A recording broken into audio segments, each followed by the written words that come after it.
warahmatullahi wabarakatuh. Perkenalkan, nama saya Amirilla Tuasikal, NIM 2320203886108016 dari kelas PAI 2 jurusan Pendidikan Agama Islam, Program Pascasarjana Institut Agama Islam Negeri Parepare. Pada kesempatan kali ini saya akan mempresentasikan mengenai materi konsep pembelajaran pendidikan agama Islam berbasis teknologi informasi dan komunikasi, terutama mengenai konsep pembelajaran pendidikan agama Islam. Video ini dibuat untuk memenuhi tugas mata kuliah pendekatan dan strategi pembelajaran pendidikan agama Islam dengan dosen pengampu Bapak Dr. Usman SAG, MPD. Sebelum saya membahas lebih jauh tentang konsep pembelajaran pendidikan agama Islam, kita harus mengetahui latar belakang yang kami ambil dalam materi ini. Guru pada umumnya sering menggunakan media pembelajaran dengan tujuan agar informasi atau bahan ajar tersebut dapat diterima dan diserap dengan baik oleh peserta didik. Sebagai wujud bahwa bahan ajar tersebut dapat diterima oleh peserta didik, dibuktikan dengan terjadinya perubahan-perubahan perilaku, baik berupa pengetahuan, sikap, maupun keterampilan. Sementara itu, tingkat keefektifan pembelajaran di sekolah salah satunya dipengaruhi oleh kemampuan guru menerapkan asas konkretan dalam mengelola proses pembelajaran. Untuk mewujudkan asas konkretan dalam pembelajaran di sekolah dibutuhkan adanya media pembelajaran yang tepat.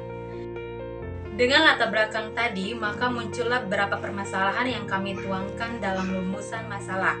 Poin pertama yaitu bagaimana konsep pembelajaran pendidikan agama Islam, dan poin kedua yaitu bagaimana penggunaan TIK dalam pembelajaran pendidikan agama Islam, dan poin yang ketiga yaitu bagaimana implikasi dan dampak pembelajaran pendidikan agama Islam berbasis TIK.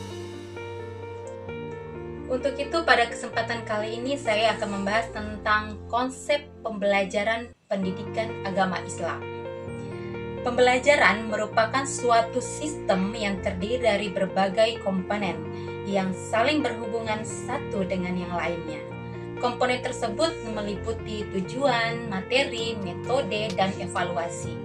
Keempat komponen pembelajaran tersebut harus diperhatikan oleh guru dalam memilih dan menentukan media, metode, strategi, dan pendekatan apa yang akan digunakan dalam kegiatan pembelajaran. Dalam konsep pembelajaran pendidikan agama Islam ada beberapa poin yang akan saya bahas. Pertama, tentang konsep dari pembelajaran itu sendiri. Yang kedua, pengertian pendidikan agama Islam, dan berikutnya yaitu tentang ruang lingkup pendidikan agama Islam serta fungsi dan tujuan pembelajaran pendidikan agama Islam.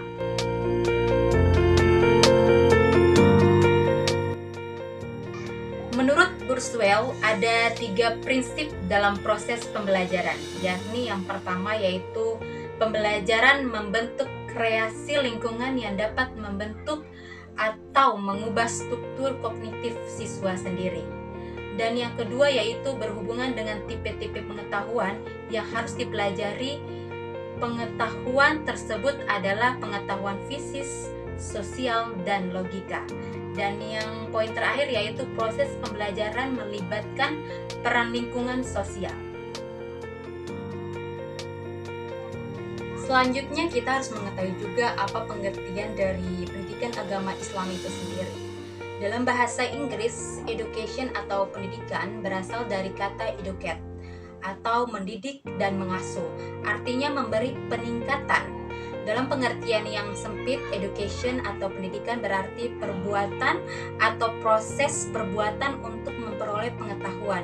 Sedangkan dalam bahasa Arab, pendidikan tersebut diartikan dengan kata tarbiyah yang berarti proses persiapan dan pengasuhan manusia pada fase-fase awal kehidupan, yakni pada tahapan perkembangan, masa bayi dan masa kanak-kanak.